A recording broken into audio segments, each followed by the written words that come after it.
아멘. 할렐루야. 오늘도 새벽을 깨우신 우리 가족들 한 분 한 분 다시 한번 주님의 이름으로 사랑하며 축복합니다. 10월 가을입니다. 더위가 이제 완전히 물러간 것 같고 또 시원함이 조속으로 우리의 마음을 기쁘게 하고 있습니다. 10월 풍요롭습니다. 넉넉합니다. 10월의 차에는 갈수록 마치 이 밥이라고 하는 화가가 덧칠을 하면서 그 기법으로 그림을 멋지게 그려가는데 어찌 창조주 하나님의 솜씨에 비할 수가 있겠습니까? 하나님의 솜씨는 철따라 우리에게 참 아름다움을 선물해 주시고 있는 것 같습니다. 자, 아름다운 10월을 주신 하나님을 먼저 찬양합니다.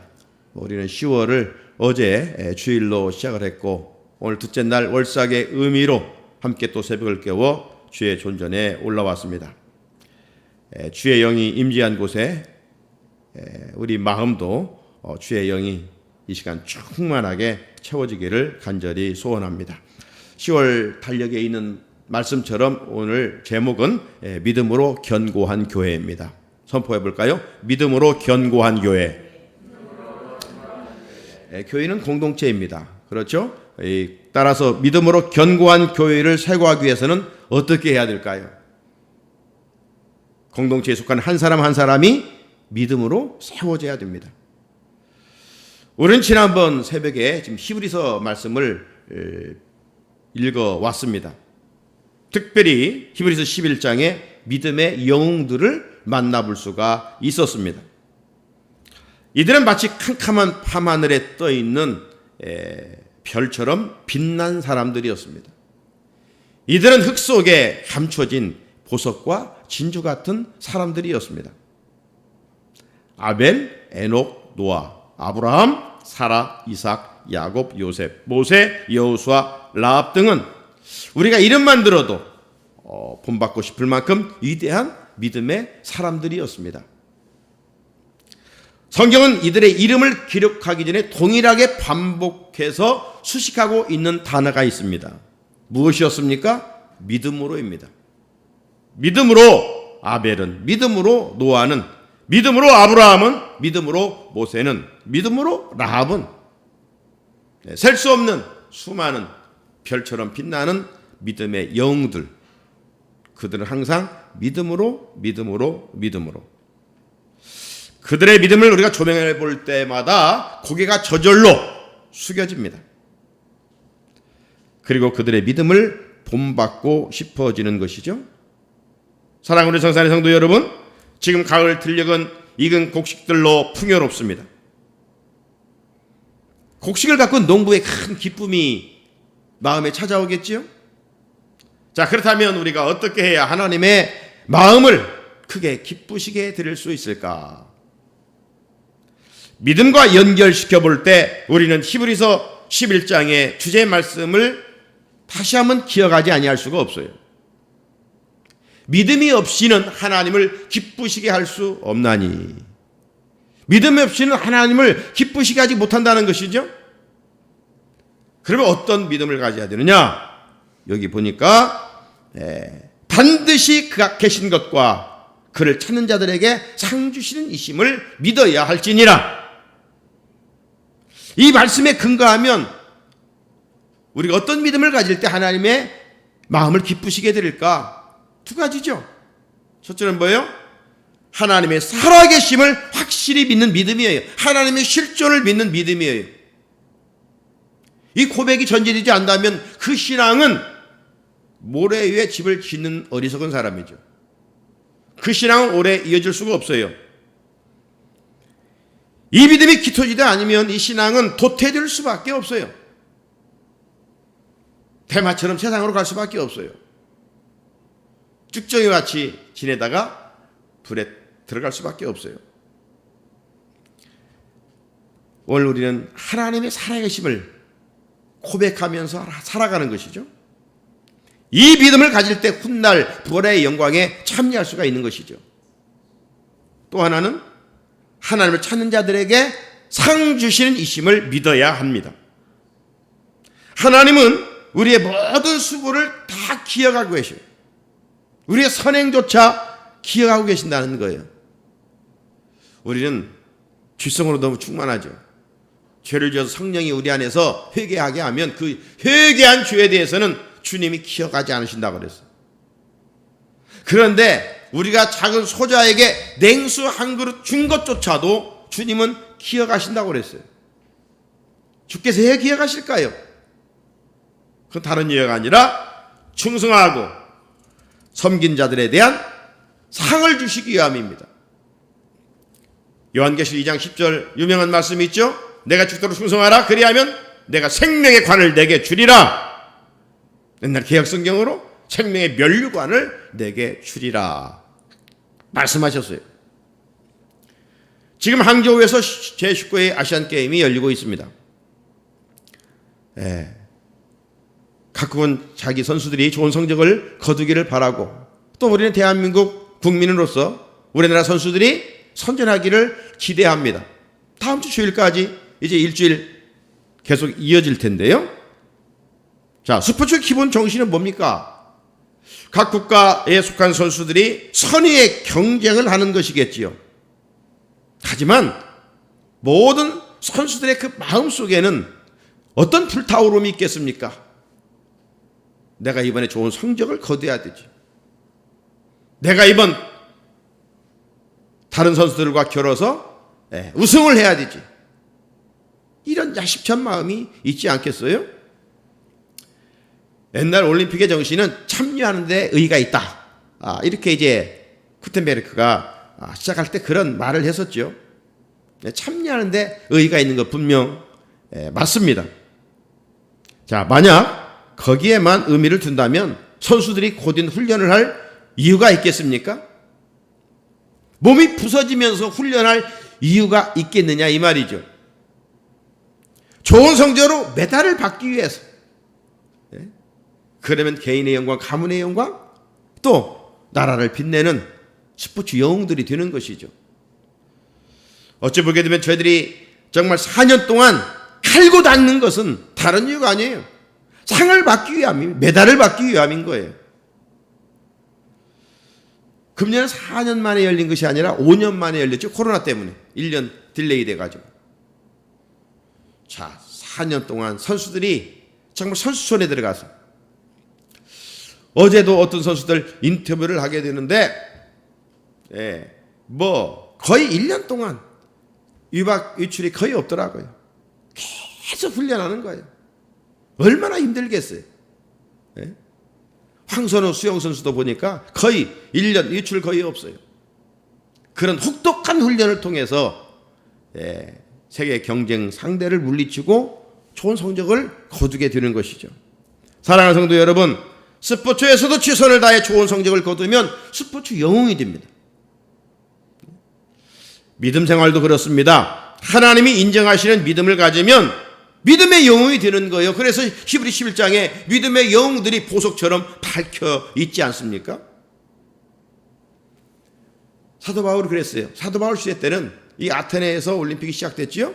그때 우리 손기정 선수도 어느 대회에 참석했을 때 베를린 대회인가요? 그때 마라톤에서 우승했을 때 그 관이 뭐였습니까? 그 이파리로 된 관이기 때문에 다 썩었던 거예요. 시간이 흐르면 다 말라 비틀어지는 것이죠. 세상의 상급은 다 귀하지만 유한합니다. 소멸될 것들이에요. 반면에 하나님 주신 상급은 영원한 겁니다. 우리 한 사람 한 사람이 하나님을 기쁘시게 해드리는 믿음을 갖고 살 때 결과적으로 공동체인 우리 교회가 견고하게 세워져 갈 수가 있습니다. 자, 오늘 본문 20절을 다시 한번 읽겠습니다. 믿음이 없어 하나님의 약속을 의심하지 않고 믿음으로 견고해져서 하나님께 영광을 돌리며. 우리 하나님은 우리를 향한 어떤 소원을 가지고 계시느냐? 우리의 믿음이 견고하기를 원하셔요. 여러분, 시멘트 자체로는 견고하지 않죠? 시멘트 가루예요. 하고 부르면 그냥 날아갈 정도의 그런 가벼운 것입니다. 그런데 거기에 모래가 섞이고 물이 섞이면 이제 콘크리트화 되는 거예요. 예? 주먹으로 쳐도 주먹이 아프지 콘크리트가 깨지지를 않아요.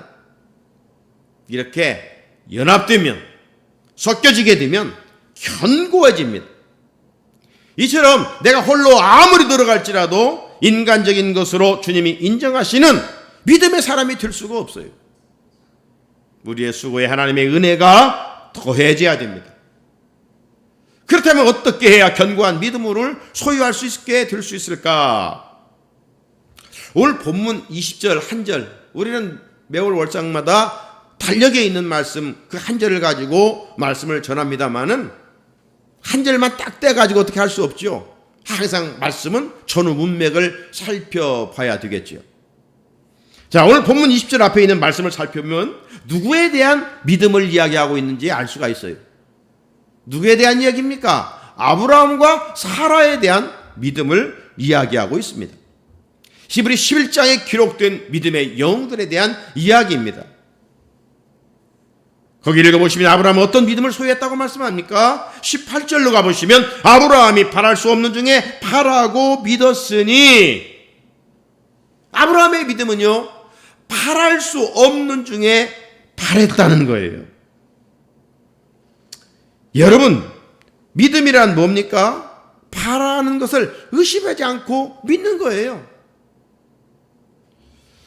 여러분, 기도를 아무리 할지라도 의심하고 기도한다면 그 하나님이 또 땡큐 거절하시죠.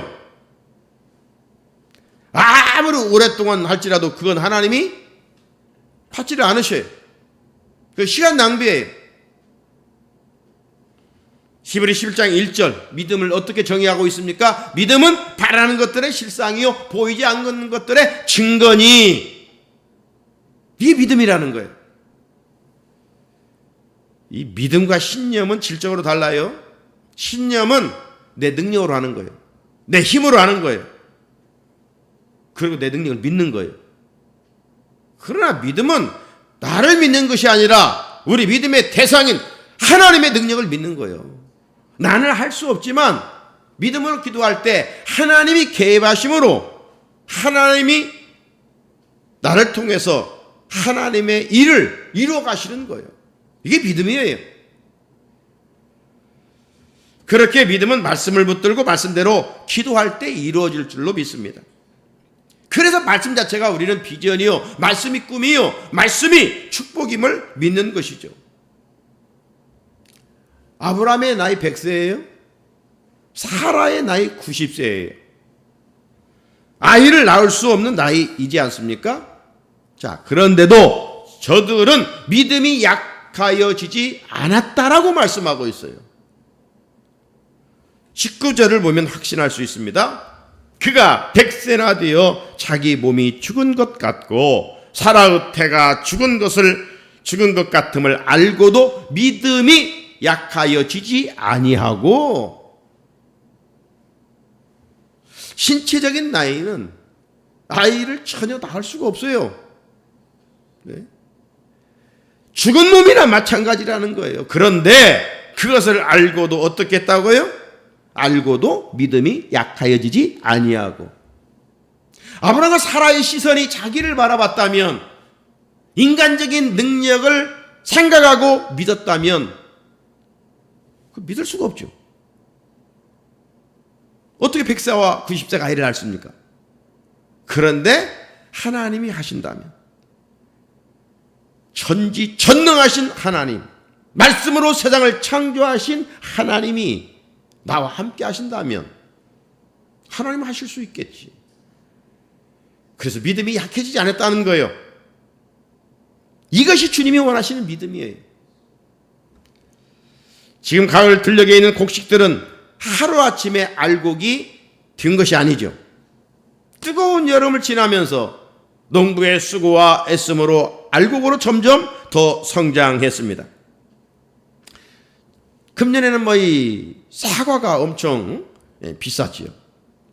과수원지기의 수고로 인해서 지금 우리가 먹고 있는 사과와 배는 하루아침에 그렇게 된 것은 아니죠. 아주 미약한 꽃에 불과했습니다. 그런데 시간이 흐르면서 꽃에 작은 열매가 맺고 농부의 수고로 열매가 조금씩 자라 마침내 상품을 출하할 정도로 탐스러운 극상품의 열매가 된 것이죠.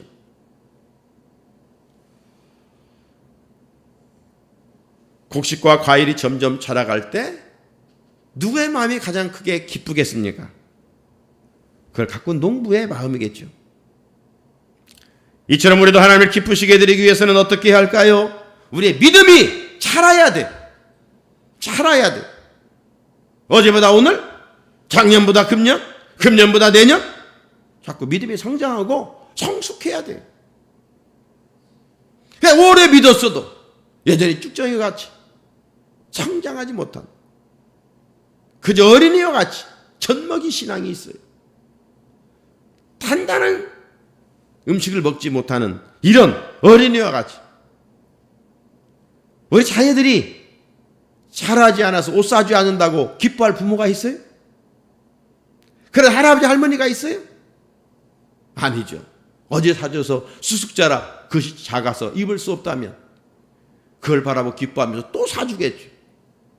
자라는 것을 기뻐하는 거예요. 농부는 농작물이 자라는 걸 바라보며 기뻐하고, 엄마 아빠 할머니 할아버지는 자녀들과 후손들이 자라는 것을 보고 기뻐하는 거예요. 이처럼 하나님은 우리의 무엇이 자라는 것을 보고 기뻐하시느냐? 믿음이 자라는 것을 기뻐하셔요. 어디까지 자라기를 원하셔요? 우리는 잘못하면 관계 속에서 나는 저보다도 새벽기도 깨니까 믿음이 이제 됐어. 나는 저 사람보다 헌금생활 좀 하니까 내 믿음은 이제 견고한 거야. 이렇게 생각하면 안 돼요. 성경은 어떻게 말씀하고 있어요? 어디까지 우리의 믿음이 자라가라고 말씀하고 있어요? 주님의 분량에 이르기까지 자라가라는 거예요. 주님의 분량, 우리의 목적은 예수님이지 어떤 집사, 어떤 장로, 어떤 목사가 아니에요. 에베소서 4장 13절, 우리가 다 하나님의 아들을 믿는 것과 아는 일에 하나가 되어 온전한 사람을 이루어 그리스도의 장성한 분량이 충만한 데까지 이르리니. 우리의 목적이 어디예요? 우리가 누구를 닮아야 돼요? 예수 그리스도를 닮아가야 돼요. 그러니 우리는 일생, 요즘은 평생학습이라는 단어를 쓰잖아요. 그냥 중고등학교, 대학원을 끝나는 게 아니라 평생 공부해가는 거예요. 그리스도의 삶은 예수를 닮아가는 성화의 과정이 일생 이어져요. 구원은 한 번이에요. 구원은 이리적 사건이에요. 그러나 예수를 닮아가는 성화는 죽을 때까지 계속 돼야 돼요. 뒤로 물러가는 자가 되지 않고 계속 전진하는 자가 되어야 돼요. 내 믿음이 성장하고 있는가? 내 믿음이 성숙해하고 있는가? 과일 같으면 작은 것이 커가지니까 금방 알 수가 있는데, 우리 자녀들도 신체적으로 성장하는 모습을 확인할 수 있는데, 이 믿음이라는 것이 정말 내가 성장하고 있는가? 성숙해 가고 있는가? 주님을 닮아가고 있는가? 무엇으로 알 수 있어요? 에베소 4장 13절에 아까 읽은 말씀 보면은 하나님의 아들을 믿는 것과, 그러니까 성경이 말하는 예수님에 대해서 그분이 어떤 분인가를 아는 만큼 우리의 믿음이 견고해질 수가 있어요. 뿌리 깊은 나무는 흔들리지 않는 것처럼 믿음이 견고한 그 믿음은 흔들리지 않죠. 요동치 않죠. 그 믿는 믿음과 그 예수를 아는 일에 진보가 있을 때, 여러분에게 A4 용지 한 장 나눠주고 예수님에 대해서 써보십시오. 예수님은 어떤 분이십니까? 라고 기록했을 때, 저 유치부 어린이가 기록한 정도의 수준을 가지고 있다면 우리의 믿음은 그냥 교회만 왔다 갔다 하는 자죠. 연속곡 이야기는 그냥 줄줄이 하고, 누구 정치인들의 이야기 줄줄이 잘 이우고, 그냥 말씀을 읽지 않으니까 말씀을 몰라. 말씀을. 예? 그래서 예를 들어서 요셉에 대해서 얘기해 보십시오. 그러면 내 안에서 소화가 돼서 나와야 되죠. 그런데 그 인물 이름만 알고 있다면, 신앙의 연수가 초신자가 아닌데 오래됐는데 몇십 년이 됐는데 아브라함에 대해서 한번 얘기해보라 하면 그저 아브라함 머리에서 그냥 추상적으로 맴돌다 끝난다면 우리의 믿음의 신앙의 모습은 그 성장하지 못하는 것이죠. 성숙하지 못하는 것이죠. 어제도 말씀드린 것처럼 오늘날 한국교회 성도들이 신앙의 야성이 점점 사라지고 있고 온실에 자란 화초처럼 연약하게 짝이 없는 그런 모습 속에 안타까워하는 지도자들이 많이 있습니다. 특별히 코로나19 팬데믹을 지나면서 성도들의 신앙의 야성이 약해지고 무너져가고 있습니다. 교회들마다 지금 회복이 일어나고 있지를 않아요. 다 힘들어도 어디 다니는데 교회만 안 나와요. 오늘 한국교회에 지금 30, 40대 젊은이들이 무너져가고 있어요. 영상으로 봐요. 그래 지금 교회에 30, 40대 노년 나이 먹어서 힘들어서 교회 안 나오고 30, 40층은 다 지금 떠나고 있고 이러다 보면 한국교회는 10년 후에 10%밖에 남지 않는다. 우리나라의 10%밖에 되지 않는다는 아무런 통계도 있어요. 몸부림치지 않으면 한국교회는 지금 큰 위기에 처해졌다라고 할 수가 있어요. 자, 누구의 믿음 생각할 필요 없이 오늘 내 믿음은 어떤가? 하나님 앞에서 내 믿음의 견고한 상태는 어떤가? 그래서 금년 우리 교회는 약해져가는 믿음을 회복시키기 위하여 말씀의 생기로 살아나는 교회란 표를 가지고 1년 내내 시편 119편 가지고 실험하면서 여기까지 왔어요. 말씀으로 실험하지 않으면 내 믿음은 세속화될 수밖에 없어요. 말씀 자체가 생명이니까 우리 안에 말씀 묵상이 이어지지 아니하면 그저 주일날만 말씀 붙들고 세상 6일 동안 세상과 더불어 분주함에 빠져 먹고 사는 일에 빠져 살아간다면 우리 신앙은 견고해질 수가 없어요. 현실과 문제에 눈을 돌리지 말고 모든 것을 해결하시는 하나님께 눈을 돌려 믿음으로 나갈 수 있어야 됩니다. 아브라함과 사라는 100세 또 90세였지만 믿음이 약해지지 않았다는 거예요. 자라가는 믿음이어야 됩니다. 날마다 말씀, 기도의 거룩한 걸음을 주어서 우리의 믿음이 자라고 성장하고 성숙해야 합니다. 그래 하나님의 마음을 흐뭇하게 해드릴 수 있고 우리 주님의 얼굴을 미소짓게 할 수가 있어요. 또 하나 참된 믿음은 뭡니까? 참된 믿음은 하나님의 약속을 의심하지 않고 믿는 거예요. 자, 오늘 본문 20절을 보면 믿음이 없어 하나님이 약속을 의심하지 않고 그렇게 기록되어 있어요. 믿음은 뭡니까? 하나님 말씀에 대한 온전한 신뢰입니다. 말씀의 의심은 불신앙이죠. 의심하지 않고 기도해야 응답되는 거예요. 그래서 하나님의 야고보를 통해서 이렇게 말씀하죠. 오직 믿음으로 구하고 조금도 의심하지 말라. 의심하는 자는 마치 바람에 밀려 요동하는 바다 물결 같으니 이런 사람은 무엇이든지 주께 얻기를 생각하지 말라. 경고하고 있어요. 아브라함과 사라는 의심하지 않았어요. 의심하지 않았다는 말은 믿음이 약해지지 않았다는 것이죠. 나아가 저들은 하나님의 약속을 확실하게 믿었습니다. 사랑하는 성도 여러분, 말씀을 의심하지 않고 하나님의 약속을 확실하게 붙들고 믿을 때 그 믿음은 성장하고 성숙해 감으로 말미암아 오늘 제목처럼 견고하게 세워져 갈 수가 있습니다. 현재 내 믿음은 어디에 어떤 모습으로 서 있습니까?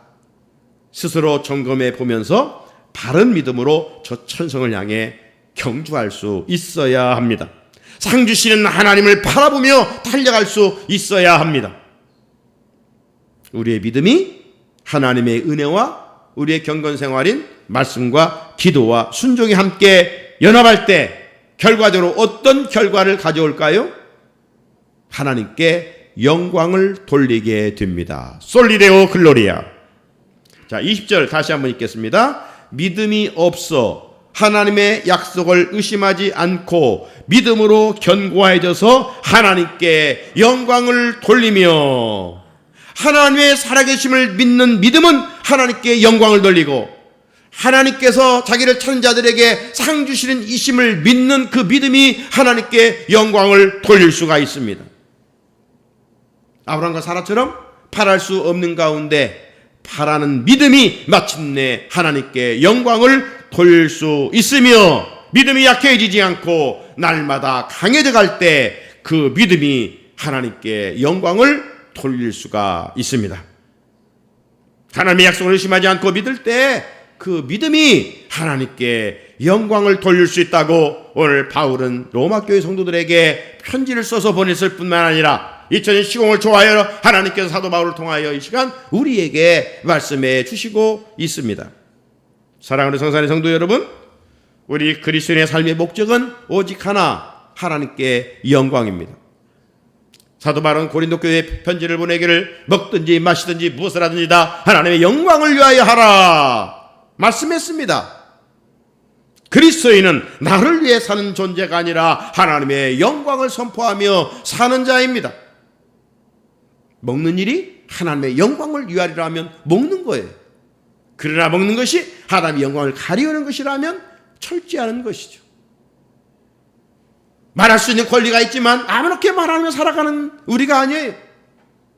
내 말이 교회 공동체의 덕을 세워가고 다른 사람에게 유익이 된다면, 은혜 끼치는 말이라면 입을 열어 말할 수 있어야 되겠지만, 아무리 말할 수 있는 권리가 있을지라도 그 말이 다른 사람의 마음을 상처를 준다면 그건 무서운 칼이나 마찬가지기에 절제할 수 있어야 합니다. 어느 때는 말을 함으로 하나님 영광을 받으시고 어느 때는 철저함으로 하나님이 영광을 받으시는 거예요. 믿음 생활하면, 우리가 믿음 생활을 하면서 교회 공동체의 덕을 세워가야 되지, 교회에 거치는 돌이 되면 안 되겠지요. 믿음은 하나님 주신 최고의 선물입니다. 값진 선물을 주신 하나님께 감사하면서 날마다 우리의 믿음이 강해져야 합니다. 그래야 견고한 믿음으로 하나님께 영광을 돌린다라고 말씀하고 있습니다. 10월 한 달 탄력을 바라보면서 집을 오고 갈 때마다 오늘 주신 말씀을 마음에 새기고 내 믿음을 통해서, 아니 내 믿음이 어떠한 믿음인가, 어떤 믿음으로 성장해야 될 것인가, 그리고 내 삶의 목적이 무엇인가를 곰곰이 반추하고 묵상하면서 하나님 허락하신 이 아름다운 10월을 믿음 안에 승리하는 저와 여러분이 될 수 있기를 주님의 이름으로 축복합니다.